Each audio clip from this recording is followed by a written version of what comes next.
आओ लगाएं खूबियों को परमात्मा सेवा पर, सफल करें अपना जीवन प्रभु रत्न बनकर। ओम शांति।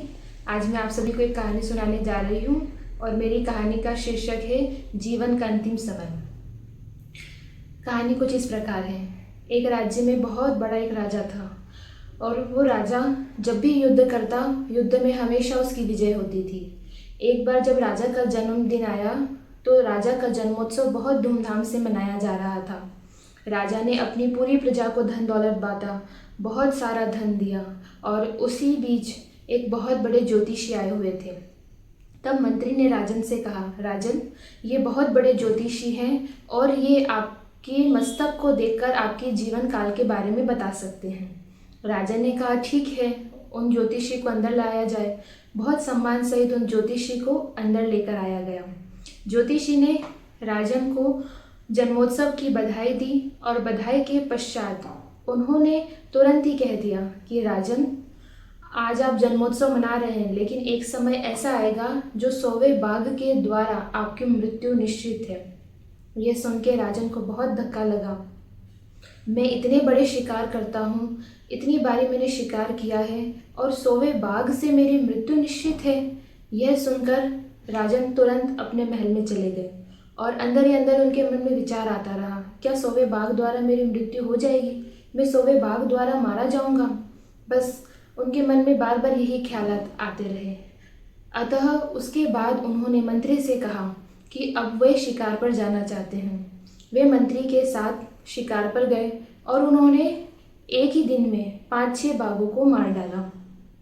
उसके बाद उन्हें ऐसा लगा कि जब तक वो 100वें बाघ को नहीं मार देते तब तक वो चैन की नींद नहीं सो पाएंगे। फिर वे हर दिन भोजन के पश्चात शिकार पर चले जाते और बाघों को मारते। ऐसे करते करते उन्होंने अपने राज्य के सभी बाघों को मार डाला। उनके दोस्त के आसपास में गांव में जो भी बाघ पाए जाते थे वे उन्हें इनाम देते, कहते आप जो भी बाघ के बारे में हमें बताएंगे तो हम उन बाघों को भी मार डालेंगे। ऐसे करते करते उन्होंने 75 बाघ मार डाले और उनके राज्य के और आसपास के छोटे गांवों के सभी बाघ समाप्त हो चुके थे। उनके राज्य में अब कोई बाघ नहीं बचा था। अब ये प्रश्न और ये समस्या खड़ी हो गई कि आखिर अब क्या किया जाए। बाघ तो सिर्फ 75 मारे गए, अब और कोई बाघ ही नहीं है तो किसे मारे? तो मंत्री ने उन्हें एक सुझाव दिया, राजन, अब हमें ऐसा लगता है कि आपको विवाह कर लेना चाहिए। विवाह करने के पश्चात जिस राज्य से आपका संबंध जुड़ेगा उस राज्य के बाघों को भी आप मार सकेंगे। राजा को ये सुझाव अच्छा लगा तो राजा ने विवाह करने का निश्चित किया।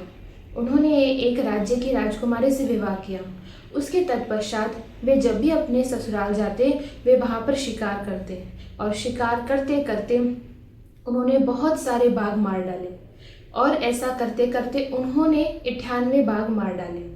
उसके थोड़े समय पश्चात 1.5 साल बाद उन्हें एक पुत्र हुआ। पुत्र की बहुत खुशी में उन्होंने सभी से कहा कि जो भी बाघों का समाचार उन्हें लाके देगा वो उन्हें बहुत बड़ा पुरस्कार देंगे।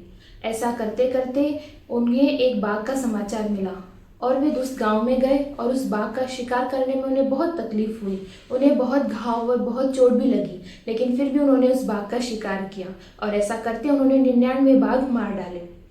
एक साल के बाद में जब उनका पुत्र बड़ा हुआ, जब उसका जन्मोत्सव मनाया जा रहा था तो राजन ने सोचा कि मैं अपने पुत्र के लिए कुछ पुरस्कार लेता हुआ चलूं। राजन ने जब वो बाजार से गुजर रहे थे तो वहाँ पर उन्होंने एक लकड़ी की दुकान देखी। वहाँ पर बहुत सुंदर सुंदर अलग अलग खिलौने बने हुए थे। उस खिलौनों में से राजन को एक बाघ पसंद आया, लेकिन वो दुकान बहुत छोटी थी और बहुत छोटे कारीगर के द्वारा बनाई हुई थी। तो वो जो खिलौना था बाघ का उसमें ज़्यादा सफाई नहीं थी, उसकी जो बांस के टुकड़े थे वो बाहर आ रहे थे। राजन को वो पसंद आया तो राजन ने उस दुकानदार से उसकी कीमत पूछी। दुकानदार ने सोचा ये तो बहुत कम कीमत का है और मैं राजन को दे रहा हूँ, तो कम कीमत वाला अगर मैं राजन को दूंगा तो ये तो बहुत सम्माननीय बात नहीं होगी। तो उन्होंने ऐसा किया कि उस बाघ की कीमत उन्होंने 3000 रुपये बता दी।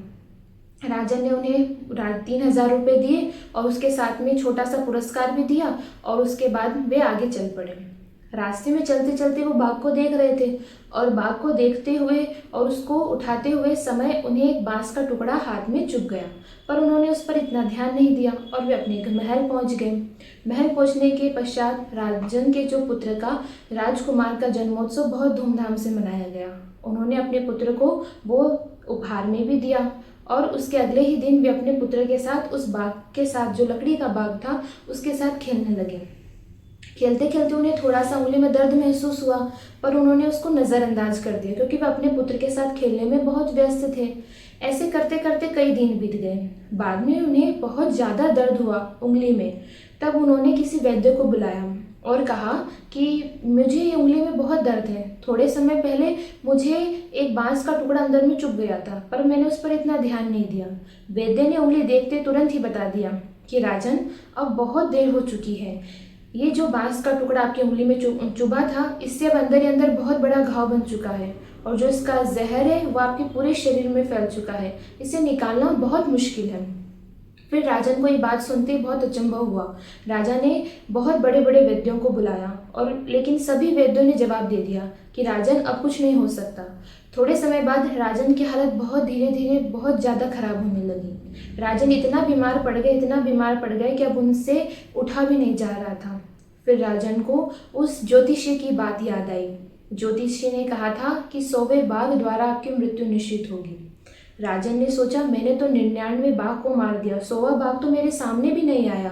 पर उसको वो ख्याल आया 100वां बाघ, अर्थात जब वो अपने बच्चे के लिए पुरस्कार लेने गया था तो वो लकड़ी का बाघ था, लेकिन उस 100वें बाघ के द्वारा ही उसकी मृत्यु निश्चित होनी ही थी।